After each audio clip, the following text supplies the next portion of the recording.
Hello, and welcome to another episode of Eco Power. I hope that you watched not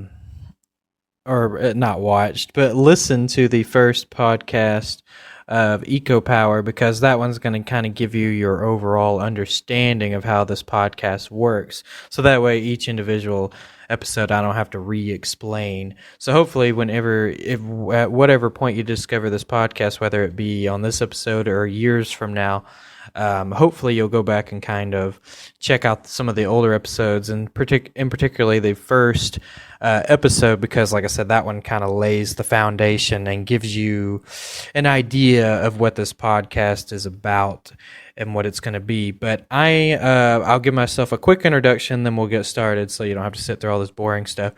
My name is Kevin Emery. I am a podcaster. I have another podcast called Internet Exposition, and that's how I got into podcasting. So I decided I wanted to do a Jak and Daxter lore and things about Jak and Daxter, I guess discussion podcast, if you will. So I created this podcast.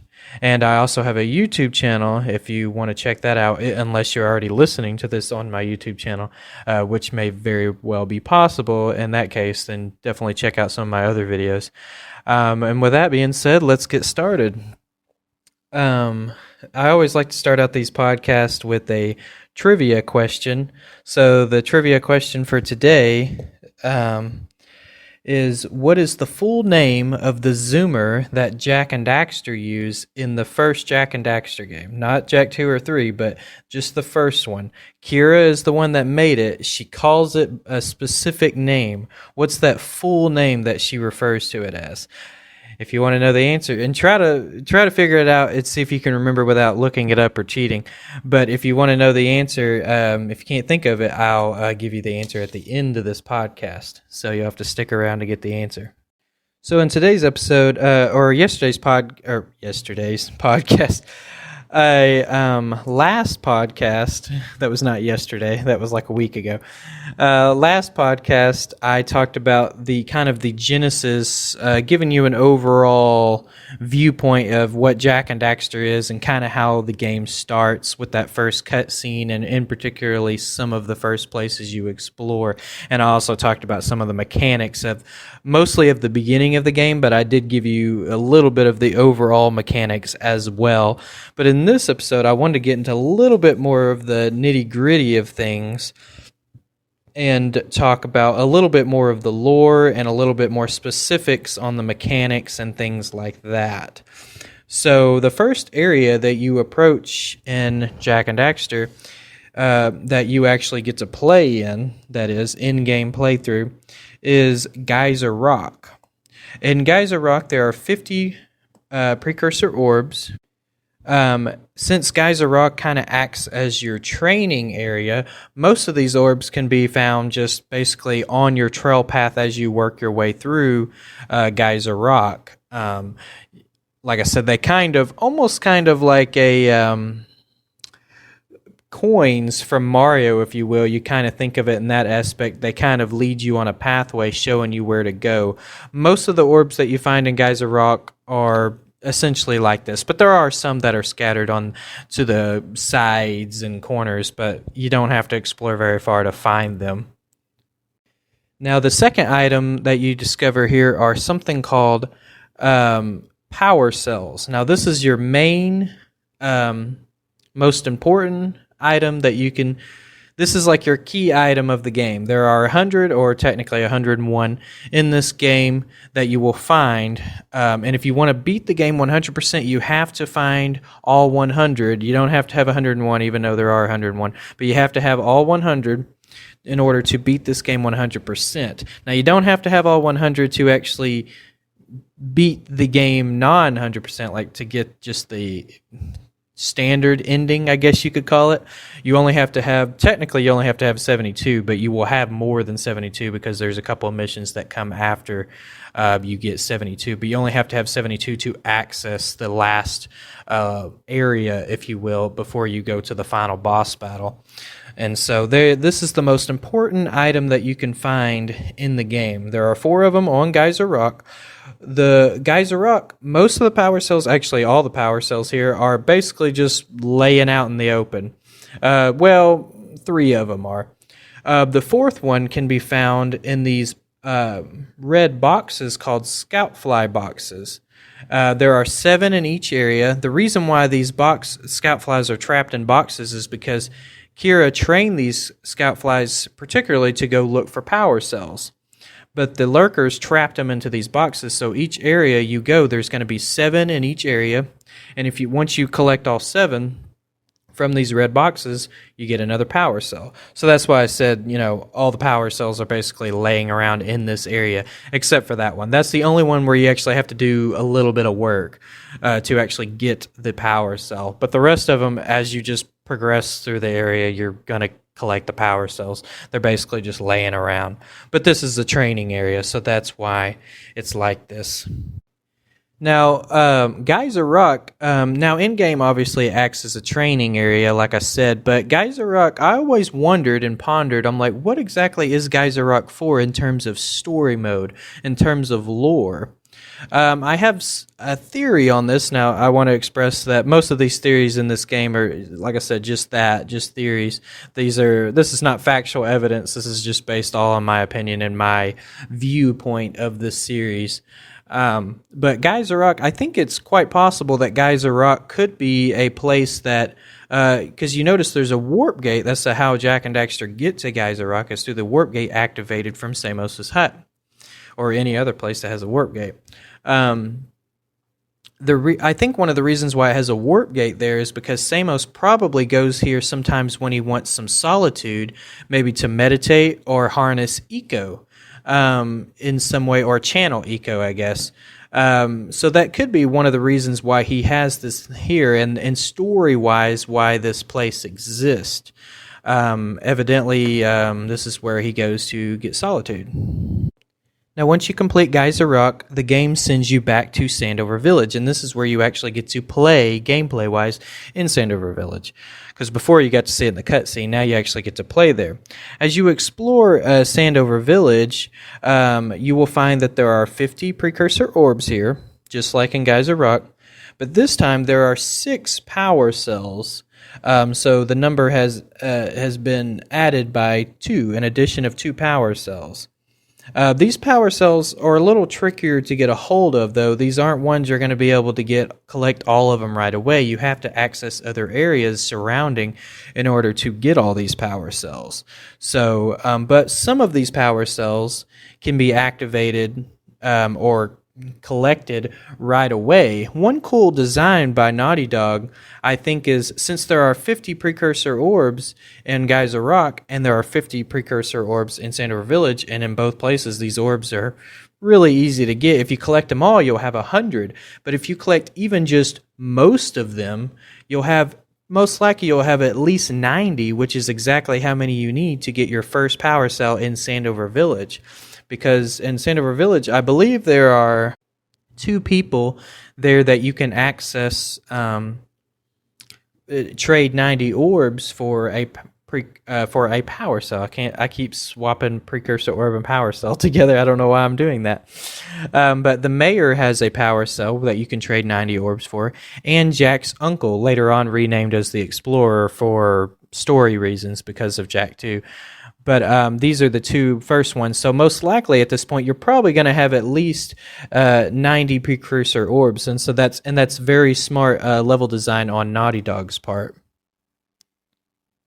Now, from this point of the game, there are 2 places you can now walk to, or you can now access, and that is Sentinel Beach and Forbidden Jungle. Both of these places are accessible. You can go to either one of these places without having to do any extra missions or anything like that. Once you get dropped into Sandover Village, you can feel free to walk to either of these places. The game, I really recommend, though, if this is your first time playing, that you go to Sentinel Beach first. And this is actually what Naughty Dog seems to recommend as well through their careful level design. Sentinel Beach is a lot closer. It's also a much easier place to collect items there, as opposed to Forbidden Jungle, which is a little bit trickier, and it's not as easy to collect power cells there. So once you get into Sentinel Beach, you now have 150 orbs to access, to collect here. So the number has been tripled with the orbs. And you have 8 power cells. So again, an additional 2 power cells. You'll find this very common throughout most parts of the game, that in the hub area, being Sandover Village in this place, will have 6 power cells, and then the surrounding areas will have 8 power cells to collect. But that's not necessarily true for every area, just in most of them. So I thought a little while about this place over the years, and I wondered always why it was called Sentinel Beach. Well, I finally looked up the word sentinel years ago, and I realized that sentinel, it can mean, it means multiple things, but it can mean like a military police force or a guard of some sort. And I always wondered why this beach was called Sentinel Beach, and those towers that you access that you can collect power cells from, and precursor orbs as well, seem to be kind of like guard towers or watch towers. It kind of makes me wonder, at one time, this seemed to be a beach that was like a, almost like a, if you've ever seen the movie Dunkirk, it's almost kind of like a, maybe a place where a war or some battles may have taken place through, and maybe had to be accessed and guarded from these watchtowers, these sentinel towers. There's also a cannon tower that may have possibly been used by somebody, maybe the precursors, possibly, and then that brings questions like, well, who were they battling with? Well, if you ever played Jak 3, then you might know why. So I wonder if the cannon tower was also a form of defense. But it is possible that the cannon tower was actually just built by the lurkers themselves, because there's also a cannon tower on Misty Island that you will see later that seems to insinuate that the lurkers actually put that cannon there. So it's possible that they also put that cannon on the Sentinel Beach as well. But it's just an interesting theory that maybe the cannon was already there before they got there, and it was used by someone, maybe the precursors. So after you finish or get most of the items that you feel like collecting from Sentinel Beach, the only other place you can access at this point, if you don't want to go back to Sentinel Beach, is Forbidden Jungle. In Forbidden Jungle, once you get there, there are also 150 precursor orbs. There are also 8 power cells. Now, with this place, though, it's a little bit trickier, like I said earlier. These up to this point, the first 3 areas that you explore, quite a few of the power cells, or at least, a good 2 or 3 of them, are just going to be kind of very easy to access. They're going to be easy laying around, like I said, on Geyser Rock. Most of the power cells there are just kind of laying around. Same thing with Sentinel Beach. Most of the power cells, are quite a few of them, are just kind of just laying there. You don't really have to do any missions per se. But that's not the case with Forbidden Jungle. There's really only one power cell that's actually just sitting there, and it's not easy to see. Now, once you see it, it's easy to get to, as long as you don't get eaten by the lurker shark over there. But through this little tunnel there, you have to go through like this underneath ground tunnel, and then this small little tiny little patch of land, there's a power cell sitting there, and it's not easy to see if you walk by very quickly or don't walk into that area at all.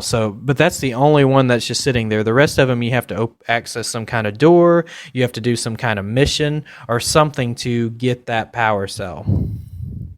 Now, also with the Forbidden Jungle, this is the first place that you will actually come in contact with a boss battle.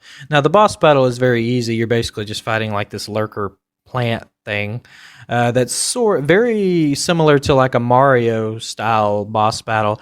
You have to hit him 3 times, and each time you basically just dodge his moves while you're waiting for him to become vulnerable, so you can go up there and hit him again. And then, like I said, you just do this 3 times, then you win the boss battle. But it's kind of an interesting place since Forbidden Jungle is kind of the hardest place that you will access at this point, because there is Misty Island, but Misty Island seems to be designed to access later on.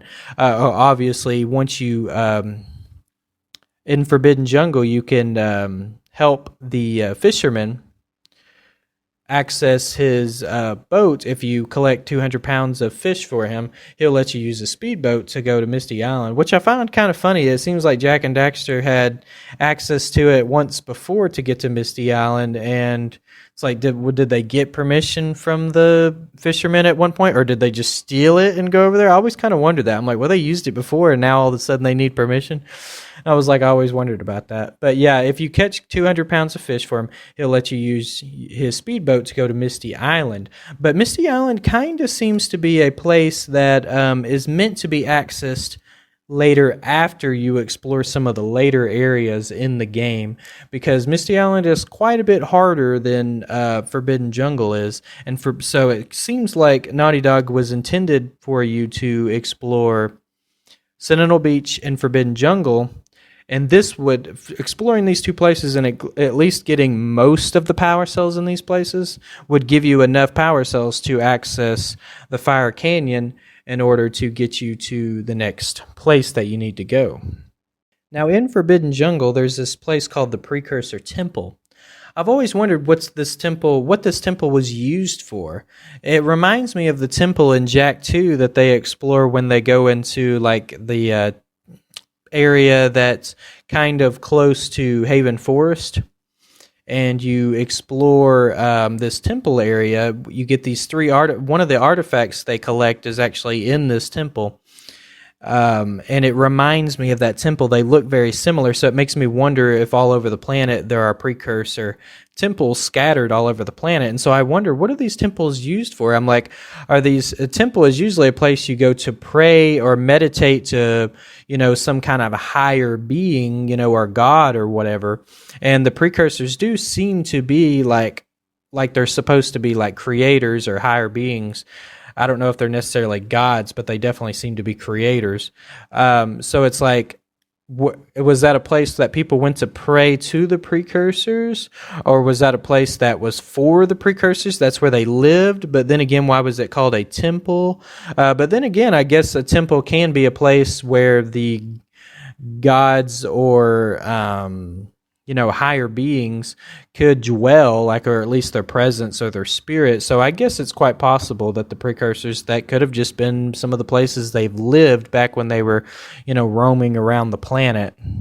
Another interesting theory I came up at one point was maybe this temple was used as another means for a battle, defense mechanism, if you will.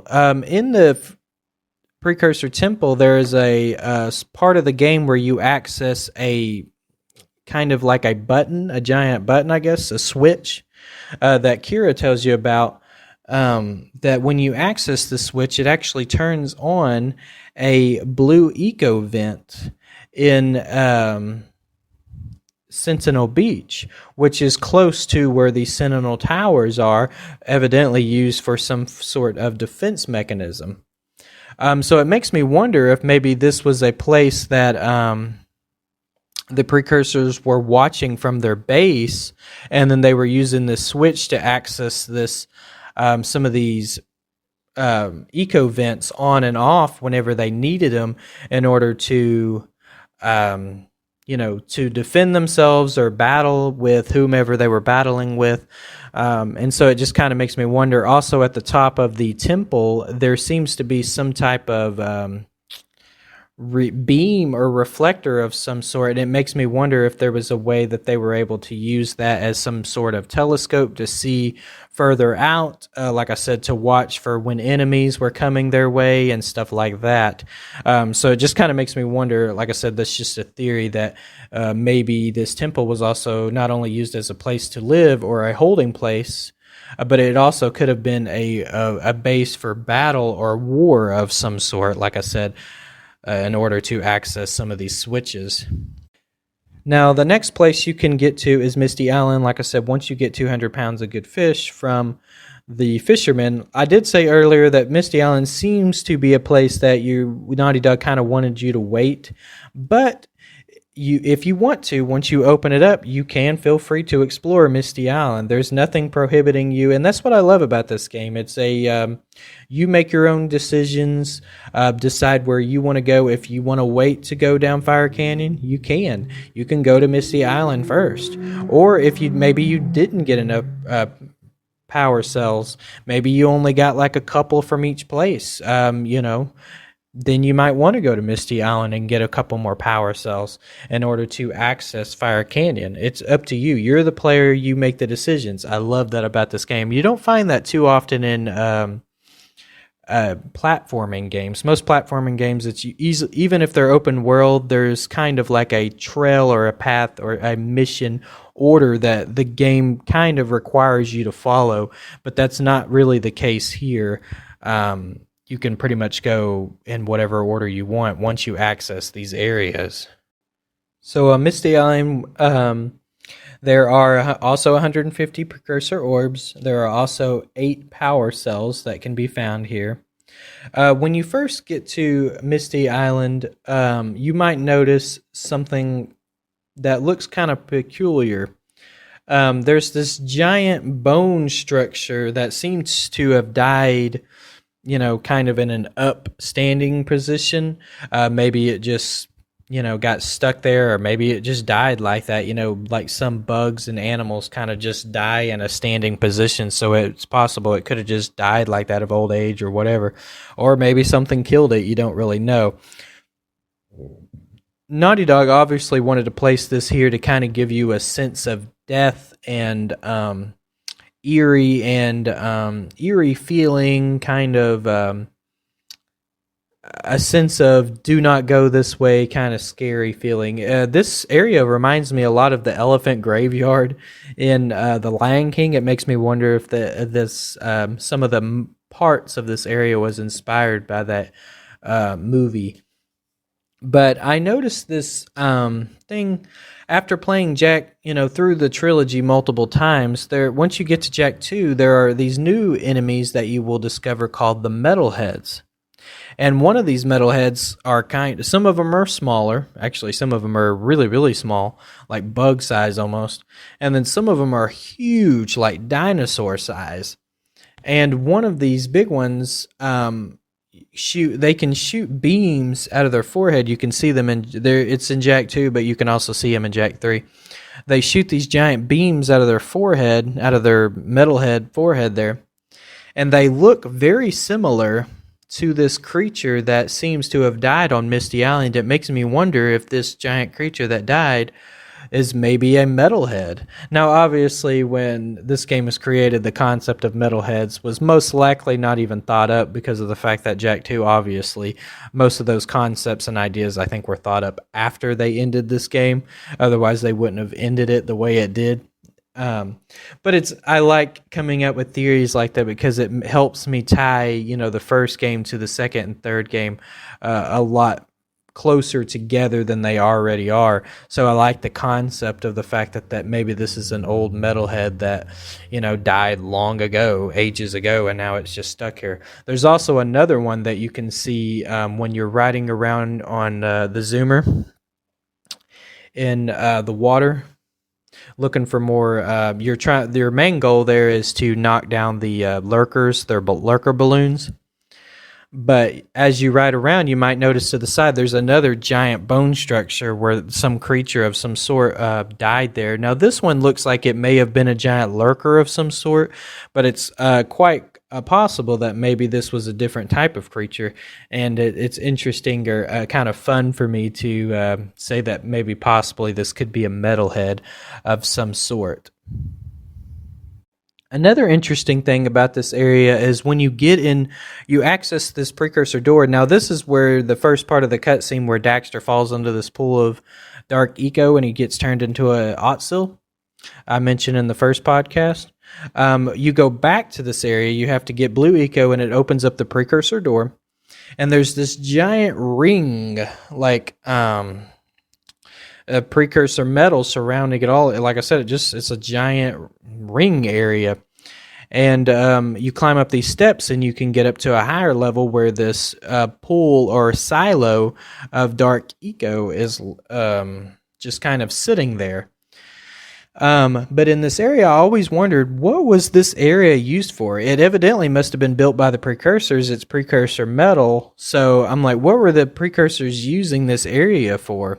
As I looked around the ring and kind of took a look around, it kind of reminded me of a lot of like an arena of some sort. It almost made me wonder if there were like some type of entertainment battles that were taking place here. Maybe the precursors did some sort. I mean, the game never fully establishes exactly what all the precursors did. What were their hobbies? What did they do? You know, did they just sit around all day long? You know, so but it's quite possible that these could have been some arena battle. Entertainment battles of some sort.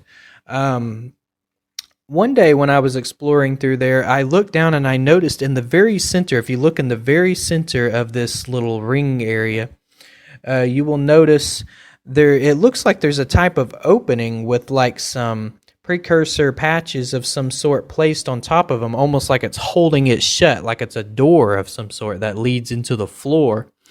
And it reminds me a lot of the silos that Gull and Maya open up or try to open up in the, well, I think they kind of open them up all the way. It's just that, you know, Jak and Daxter prevails when he grabs the light eco at the end of the game, but that's another story for another time. But they open up at the end of the game and they fall into it. Spoiler, in case you haven't played the game yet. I'm assuming if you've listened to this podcast, you probably played this game. But sorry if you haven't. I kind of spoiled the ending for you.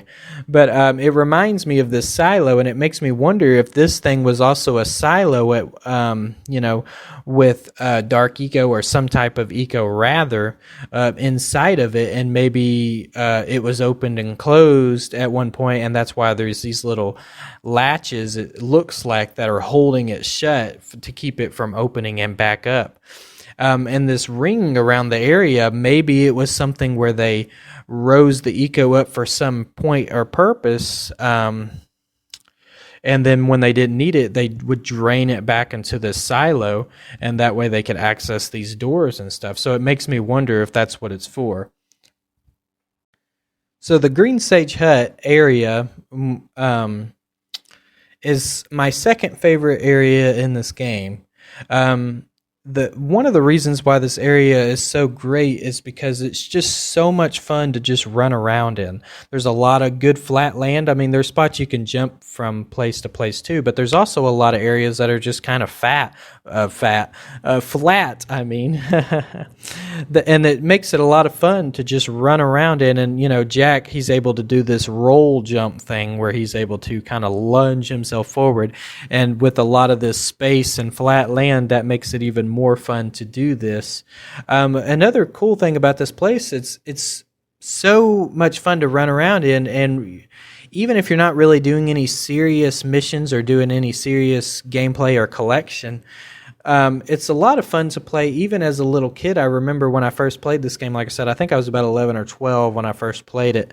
And I remember how much fun it was to just run around in. It reminds me of a interview they did with Insomniac Games, the creators of Spyro the Dragon and the Ratchet and Clank series. They're also good friends with Naughty Dog.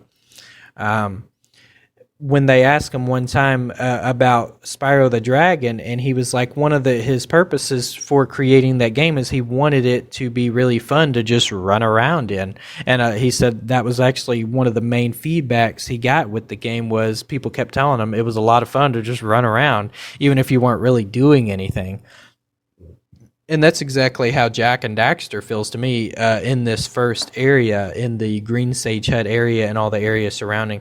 How much fun it is. Like I said, you're running back and forth and you're just looking at stuff, and so much stuff. It's just a very rich environment. It feels very real, very connected to one another.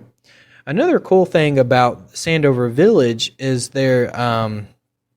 is the way it connects itself to the surrounding areas. Like I said, there's Sandover Village in the middle, and then there are 3 surrounding areas. There's Sentinel Beach, there's Forbidden Jungle, and then Misty Island. These 3 areas have direct ties to Sandover Village through 3 people that you do missions for. The first person you might do a mission for in Sentinel Beach is from the bird lady, essentially her name is, where you find this giant flut, which also will come in handy later on in the game. That's the first person that you talk to that you have to do the mission in Sentinel Beach. The second person you talk to would be the mayor, where in order to complete his mission to get his power cell for that mission, you have to go to Forbidden Jungle. The third person you might talk to is the sculptor, where he tells you to go find his muse, and he's pretty sure that she ran off to Misty Island, and so you have to go to Misty Island in order to complete that mission. So it's kind of interesting that the 3 surrounding areas are directly tied to Sandover Village, and again, I think that's just very creative and clever level design on Naughty Dog's part, and how they just did such a good job tying all these areas together. Another reason why it's one of my favorite places to explore in Jak and Daxter. They don't do it quite as well in the later places. It feels tied together in the later places, but not quite as well as this place. You can tell a lot of time and effort really went into this first part of the game, and for very smart reasons on their part, I would say. Because when the first part of the game, it really just pulls you in. Another interesting thing is like, since it is so much fun and it's so easy, I mean, the first part of the game, let's be honest, it's pretty easy, really. And even easy enough to where, like, if you had like a 5 or 6-year-old that maybe it's their first time ever even playing a video game, even they could have some fun with this first area. Even, like I said, even if they're not doing any real missions or collecting really anything in particular, just getting to run around with the character, with Jak and Daxter, is a lot of fun to do, especially for a young child, like I said, and I find that very smart on Naughty Dog's part. It's like it's a great game for all ages, I think, especially for kids, but for all ages, really, because as you progress through the game, it gets pretty hard, but this first part of this game it's just so easy and so much fun to just explore, look around, and run around. So I hope you enjoyed some of the lore and mechanic discussion of this podcast. At the end of the podcast, or toward the end of the podcast, I always like to give a shout out to someone, that's related to Jak and Daxter. My first podcast, I gave a shout out to Jak, another podcast that does on Jak and Daxter called Jak, JAK apostrophe D podcast. So I'm going to do another shout out for them just in case you did miss the first podcast. Like I said, I encourage you to go listen to it, but if you did or you don't have enough time to listen to both, I want to give them another shout out. Because if you enjoy this podcast, you'll probably enjoy their podcast as well, because like I said, it's really great the way they break down some of these levels, and they're working their way through the series and talking about some of their stories and theories about things, and I definitely would recommend to check it out. So now that we hit the end of the podcast, do you remember what the trivia question was? The trivia question was what was the full name of the Zoomer that you get from Kira? She created the Zoomer, and she refers to it by a specific name. What was that full name? Do you know the answer? The answer is the A-Grav Zoomer. Short for anti-gravity zoomer, I'm assuming. The game doesn't tell you that, but I'm assuming that's what it's for. But she refers to it as the A-Grav Zoomer. And so, yeah, that's the answer. Were you able to figure it out without looking it up? I don't know. Let me know either, like I said, if you want to get a hold of me, this is the part of the podcast where I kind of just give a shout out to all my social media. If you want to get a hold of me, maybe about this answer or some details about this podcast in general, you can access me on Instagram. That's probably the easiest way to get a hold of me. You can DM me on there. The link will be in the description. It's just Kevin W. Emery, I believe.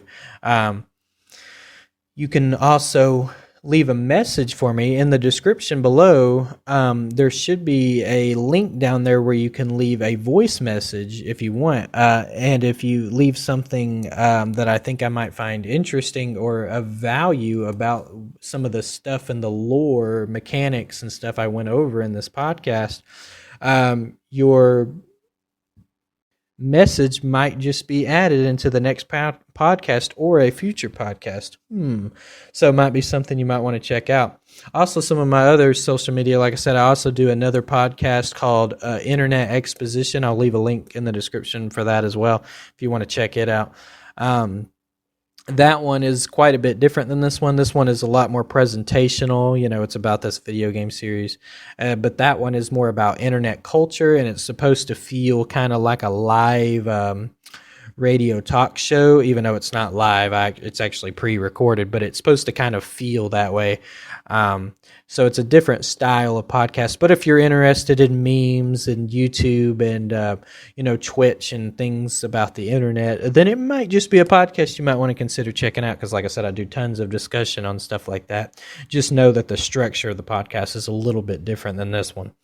Also, if you want to check out my YouTube channel, I have that as well. Actually, I have two YouTube channels. My main YouTube channel is just Kevin Emery. I do mostly challenges on there, but I also sometimes will do skits and stuff like that. And there are also some Jak and Daxter videos, some older ones. Now, they're not very good, I'll warn you.